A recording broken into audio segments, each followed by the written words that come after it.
And also one more thing, that when a person seeks permission in order to enter somebody's house, he can seek permission a maximum of 3 times, not more than that. Like for example, you ring the doorbell, no response. You ring the doorbell again, no response. You ring the doorbell again, no response. 3 times. You cannot ring it the 4th time. Or you should not rather leave your finger on the doorbell and keep pressing it until somebody comes in. Similarly, if you're knocking, knock once, knock the 2nd time, knock the 3rd time, and that's it. If there is no response, then go. And there should be, some gap that is given between each knocking or each ringing the doorbell. Because if a gap is not given, then sometimes it happens that the other person is in the washroom. And if you keep knocking on the door, if you keep ringing the doorbell, imagine how much stress you could cause them. Or somebody's standing in the kitchen, or somebody's trying to change the baby, and there you are knocking constantly on the door. She cannot come at that moment. Just give some time. Give some time. And the volume of the knocking, it should also be moderate. It should also be reasonable. Similarly, if a person is seeking permission with saying the salam, that should also be not too loud. And if a person is saying salam in order to seek permission, that should also be 3 times. The companion said that they used to knock on the door of the Prophet ﷺ with their fingernails. How would they knock? With their fingernails. Can you try that on your desk? Yes. That's it. And if you knock with your knuckles, do that? What a difference. Or with your hand. What a huge difference. Now, if you knock with your fingernails, isn't that enough to inform the other person there's somebody outside? It's sufficient. Why knock and hurt your knuckles? And why bang the door with your hand? Why do that? It should be in a respectful manner. Also, we see that once the Prophet ﷺ, he went to the house of Sa'd ibn Ubadah, and he sought permission twice after greeting with Assalamu alaikum wa rahmatullah. So he said, Assalamu alaikum wa rahmatullah, may I enter? But there was no response. And he did that 2 times. And the 3rd time, he said, Assalamu alaikum wa rahmatullah, and he sought permission in order to enter, but he received no response. So when he received no response after the 3rd time, the Prophet ﷺ went back. And upon this Sa'd ibn Ubadah, he came out running from the house and he said, O Messenger of Allah, I was hearing you all right, but I desire to have Allah's peace and mercy invoked upon me through your sacred tongue as often as possible. That I wanted to make sure that, you say salam to me more and more. I could hear you. Therefore, I was replying to you in a low voice. But what's the etiquette that we learn from here? Maximum 3 times. Now, sometimes it happens that, let's say you're calling someone. You call them, they don't pick up the phone. Now, instead of giving a gap for 5 or 10 or 15 minutes, you call them right back. You hang up. When it goes to the answering machine, you hang up, dial again. No response, hang up, dial again. Again and again. And there the person comes, 11 missed calls. Oh my God, what happened? And the difference is only 1 minute apart. Right? So you wonder what happened. Call only 3 times. If there's no response, they're busy. They're not available. They'll see your missed call. They'll call you back. We learned that Ibn Umar radiallahu anhu, he said that he left his home for some reason, and because of the heat, the sand was so hot that he could not properly place his feet on the ground. It was too hot to walk on. Just imagine. So he wanted to save himself, so he went to a tent that belonged to a woman. There was a tent, and it belonged to a woman, and he sought permission to enter. And he said, Assalamu alaikum. She said, enter with security. He repeated himself the 2nd time, and she repeated the same. And then he said it the 3rd time. And when she said it the 3rd time, then he entered. So what do we see?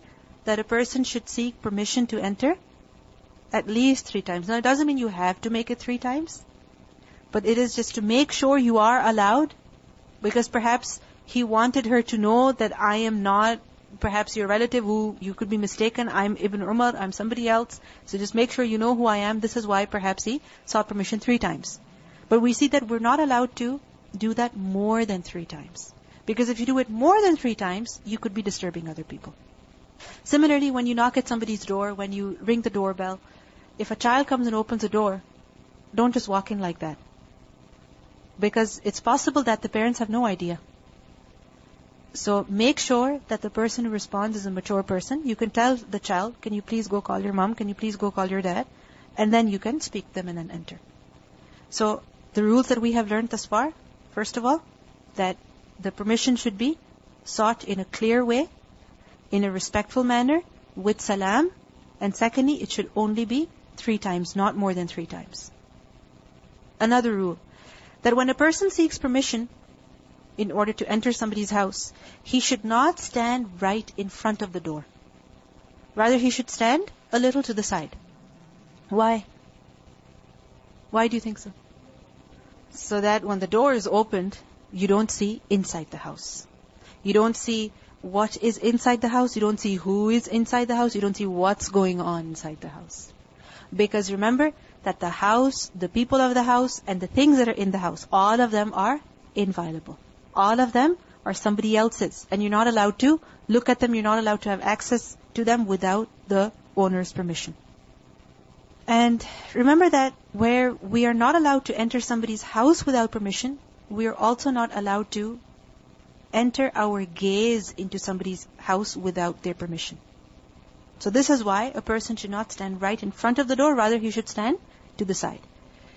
In Abu Dawud, it has been recorded from Abdullah ibn Busr, who said that when the Messenger of Allah ﷺ came to someone's door, he would never stand directly in front of it, but he would always stand to the right or to the left. And he would say, Assalamu alaikum, Assalamu alaikum. And that was because at that time, the houses had no covers or curtains over their doorways. At that time, the houses, they had no curtains or covers over the doorways. It was like an open thing with just one door. When you open the door, that's it. The whole house could be seen inside. Huzayl ibn Shurahbil, he has reported that a man came to see the Messenger of Allah ﷺ, and he sought permission for entry. And he was standing right in front of the door. So the Prophet ﷺ said to him, stand aside. The object of the commandment for seeking permission is to prevent casting of looks inside the house. The reason why we are commanded to seek permission is so that we don't see what's inside the house. We don't see who is inside the house, what's going on inside the house. And remember that it's a great offense to peek into somebody's house without their permission. To look into somebody's house, to invade their privacy, to peek into their private bedroom and see what kind of furniture they have. This is not permissible. Anas radhiyallahu anhu, he said that someone peeked into the Prophet ﷺ's house from outside. And at that time, the Prophet ﷺ had an arrow in his hand. And the Prophet approached towards him as if he was going to strike it into his stomach. This is how upset he was. This is how wrong it is to peek into somebody else's house. And sometimes people just have this curiosity. They're walking by, the door is open perhaps, somebody's standing at the door and they'll be looking, okay, what color is the ceiling and what color are the walls and what color is the floor and what's going on inside? Or from the windows, or perhaps from the backyard, people are trying to look into other people's houses. This is not correct. We are not allowed to look into other people's houses as well. If you're not allowed to enter yourself physically, how can you enter your gaze? It's not permissible. We also learned that once the Prophet ﷺ said that if a person looks into your house without your permission and you throw a stone at him and it puts his eye out, there will be no blame on you. Just imagine, Bukhari and Muslim, that if somebody is looking into your house, peeking into your house, and you end up throwing a stone at him and it puts his eye out, you're not blameworthy. You're not at fault. Because he's invading your privacy. He's not allowed to do that. And sometimes we see that people, like for example, they will go to somebody's house, the door is closed of a particular bedroom, they'll just quickly open the bedroom and see, oh, what's inside, who's inside, what's going on. Quickly look in and close the door. Or quickly open the door of the washroom and see how big is the washroom, what are the tiles like, and close the door quickly. This is not the correct way. And we see that we're not allowed to look into other people's houses from any angle. From outside, from any angle. Neither from the roof, nor through a glass door, nor through a window, nor through binoculars, any other way. This is not permissible.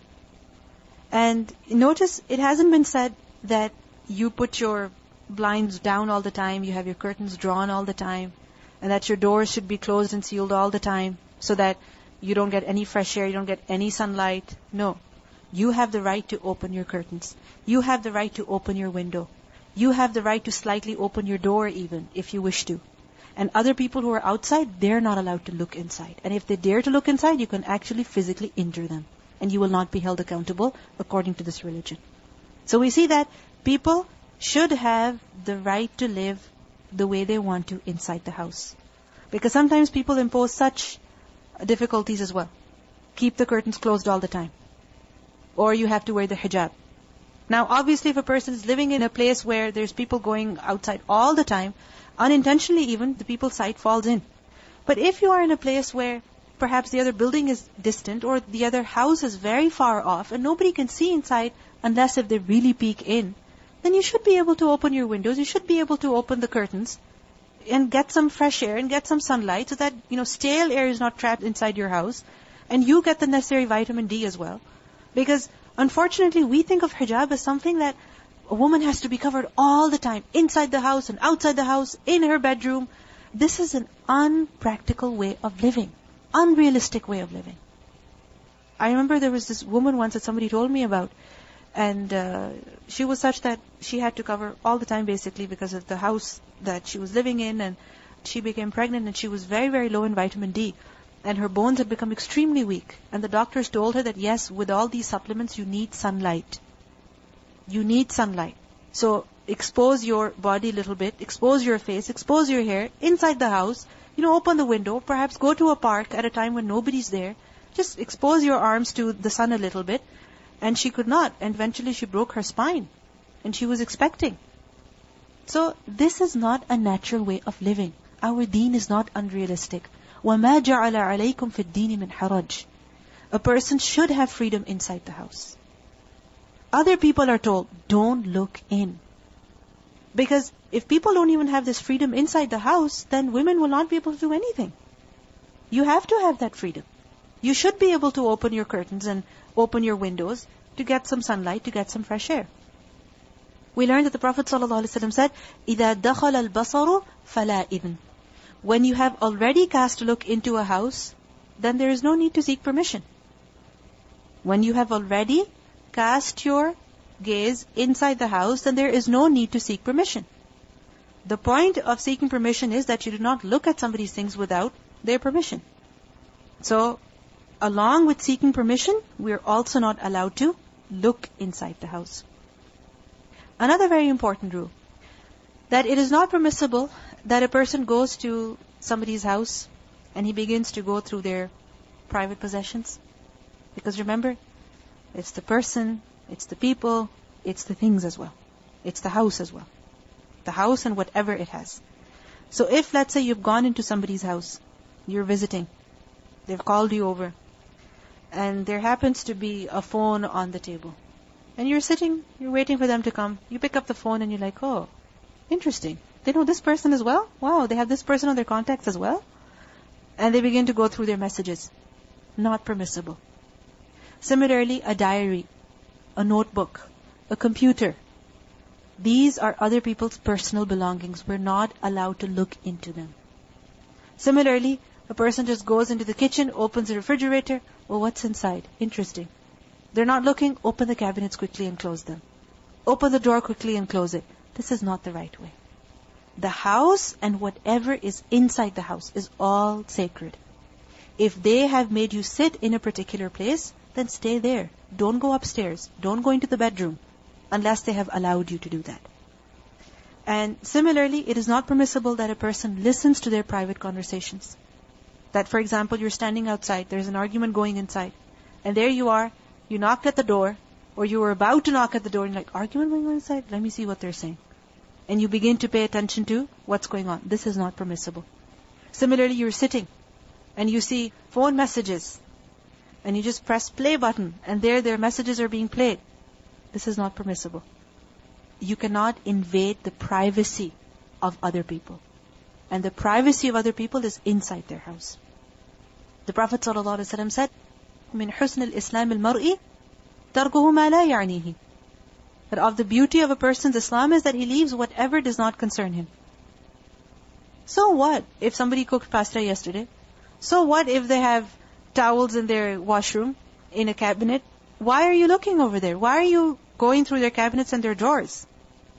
So if a person is a Muslim, then he will not be concerned about things that have no concern with him. We also see that when a person enters the house of his mother or sister, he has to take permission. When a person enters the house of his mother or sister, then he has to take permission. So far we had been learning about general things. Anyone else's house, whether they're your relatives or they're not your relatives. Now let's say you go to your mother's house. A man goes to visit his sister. Can he just walk in? No. He has to take permission. He cannot say, oh, it's my sister. He cannot say, oh, it's my mother. No. He has to take permission. We see that the Prophet ﷺ, he was questioned by a man who said, O Messenger of Allah, shall I ask permission of my mother to enter? He said, yes. The man said, I live with her in the house. He said, I live with her in the same house. The Prophet ﷺ said, ask her permission. The man said, I am her servant. I also serve her all the time. I cook for her, I clean for her, everything. The Prophet ﷺ said, ask her permission. أَتُحِبُّ أَن تَرَاهَا عُرْيَانَةً? Would you wish to see her naked? You wouldn't want to do that. The man said no. So the Prophet ﷺ said, then ask her permission. Again we see that the woman is not forced to dress up appropriately all of the time inside the house.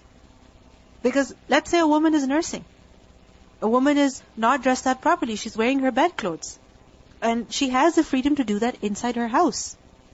So if her son even comes like that, he's not allowed to come. He should definitely seek permission before coming in. Now, these days houses are such that you have the living room, then you have the private bedrooms, then you have the washrooms that are separate, and each room has a door to it, a lock to it. And typically if a person is changing, where would they be? In the washroom. Or they'd be in their bedroom, and they would have the door closed. So, when you enter the house, تَسْتَأْنِسُ, you say Assalamu alaikum so that your mother knows you're here.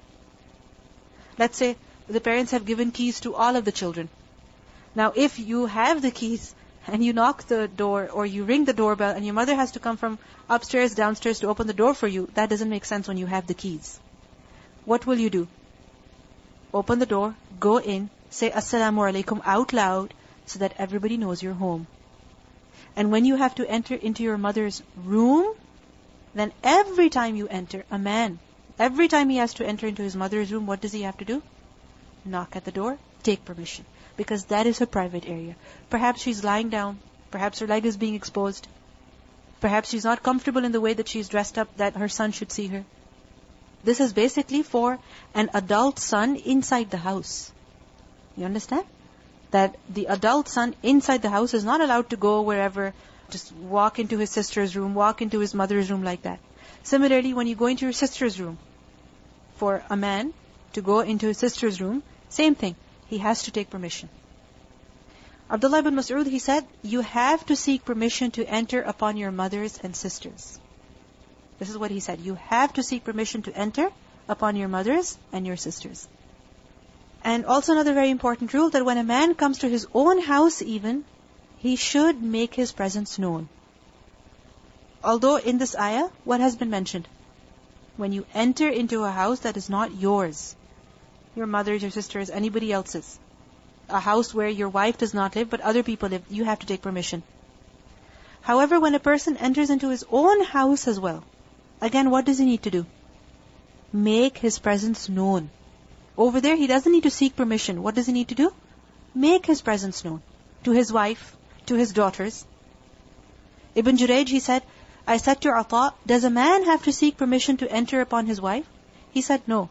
It can be understood that this is not obligatory, but it is better for him to let her know that he is coming in so as to not startle her, so as to not frighten her. Because she may be in a state where she does not want him to see her. It's possible. Everybody, is comfortable in certain ways and is uncomfortable in other ways. So although she is the wife, even he, before he enters, it's better for him that he should make his presence known. And sometimes it happens that you go to the house very quietly and you go sit there, you go into the kitchen and nobody heard you coming in, and all of a sudden people are worried, what's that noise? Who's in the kitchen? What's going on? And they get so worried. So even when you're going into your own house, make your presence known. Ibn Mas'ud's wife, Zainab, radiallahu anha, she said that when Abdullah came back, meaning Abdullah ibn Mas'ud, when he would come back from some errand, and he would reach the door, he would clear his throat. You understand? He would go, he would clear his throat. Because he did not want to come suddenly and find us in a state he disliked. Because it's possible the person is sitting in a particular way or doing something that you don't want to see them in. So, even when he would come to his house after an errand, he would make his presence known. From another narration, we learned that a person should not enter his house like someone who is going to catch a thief. Because sometimes you're like, let me just go in and see what they're doing. I won't tell them. I'll catch them. I'll catch them watching that TV, and I'll catch them on that phone. I'll catch them on, the computer. No, you're not a thief. So enter into your house with confidence and make your presence known. When a thief goes in, he does not make his presence known at all. He does not seek permission. He does not say salam. And we see that the way of the Prophet ﷺ with regards to this was that whenever he and his companions, they returned from an expedition, he would not let the people return to their homes immediately. What would they do? They would go to the masjid first. And when the people would reach the masjid, the news would spread that these people have come back. And so what would happen? Their families at home, they could get ready for them. And it's very, very important that a person mentally prepares their family like that. Similarly, it was discouraged that a person should arrive at his house during the night. During the night. Because during the night, people are about to go to sleep, and all of a sudden somebody just walks in or somebody knocks at the door. It could be frightening for them. We see that the Prophet ﷺ, he once arrived at Medina at daytime. And he made his camel sit outside Medina. He made his camel sit where? Outside Medina. So that the people would wait, and then in the afternoon, they would go to their families when the families would be prepared for them. And this applies to every person as well. Not just for the men, but also for the women. It's possible that you're traveling. So before coming, what should you do? Let them know. Because we have this thing about giving surprises. Don't tell them, it'll be a surprise. I'll just walk in. I'll just show up at the door. And the other person, they could be frightened. Like sometimes people like doing that, giving big surprises. When they'll travel from one country to the other, they will not tell their parents, and all of a sudden they'll show up at the door. And the mother, she's frightened, and she's like, I'm a heart patient, be careful next time. So this is something very, very important. Similarly, within the house, even when you go from one room to the other, your brother's room or the brother goes into the sister's room, make your presence known, seek permission, tell them from before you're coming. Don't just walk in. Because sometimes, your sister is studying inside the room, and there you open the door and say, ha, I'm here. And there she becomes so scared. This is not the proper way. Let your presence be known before you come, before you open the door. Obviously, there is an exception to that. And what is that exception? Think about it. What could that exception be? Okay. When can you enter somebody's room, somebody's private area, somebody's house without permission? In the case of emergency. Like, for example, if there's fire in the house, you won't say, may I enter? No. In a case of emergency, then obviously you have to save the other person. Therefore, you do not need to take permission. And it is also important that when a woman, she goes to meet another woman, or a man goes to meet another man, what should he do? Seek permission. Because sometimes you say, I'm a woman, and my sister is a woman, I'm just going into her room. What's the big deal? No. Or I'm a woman, I'm going to this woman's office, this woman's bedroom, woman's house, no big deal. No. You have to take permission. Because where a woman has the parts of her body which have to be covered in front of men, she also has parts of the body which must be covered in front of other women. And she has that right of privacy. So just because she's your sister, just because she's your mother-in-law, your daughter-in-law, does not mean you enter without permission. We see that Ilyas, she said that we were 4 women who would often visit Aisha radiallahu anha. And before we entered, we would seek permission. If she gave us permission, we would enter. Otherwise, we would leave. We also see that some women, they once came to Aisha radiallahu anha and they sought permission to enter. And she said, no, only the one among you who knows the etiquette of how to seek permission should ask. So one of them said, that she knew the etiquette. And she was given the permission to ask. So she said salam, and then she sought permission, and then Aisha radiallahu anha allowed them to enter. So what do we see? That these rules are not just for men, but they're also for who? For women. They're also for us. So to summarize, what do we learn? If a person goes to a house that does not belong to him, where his wife does not live, or you can say where her husband does not live, where other people live. So it could be your relatives, it could be your friends, it could be your sister, it could be your brother, it could be a house where people are living in a joint family system as well. When you enter into a house such as that, what do you have to do? Seek permission and make your presence known. And say the salam. Within the house, if you have to go from one room to the other, from one floor to the other, and there are people of the opposite gender in front of whom you have to wear the hijab, for example, sister-in-law, brother-in-law. In that case, what should be done? Permission should be taken. Especially on the part of men. Why? Because the women are the ones who are sitting perhaps without hijab, and they need to cover themselves up before the men come in. Similarly, if you are entering into somebody's private space, into their bedroom, then what do you need to do? Seek permission before entering. Especially when the door is closed. Just because the door is closed does not mean you can open and walk in. No. The door is closed, that means that they want you out. So before entering, you have to seek permission. Including entering into your parents' room or entering into your siblings' room. Or for a father, entering into his daughter's room.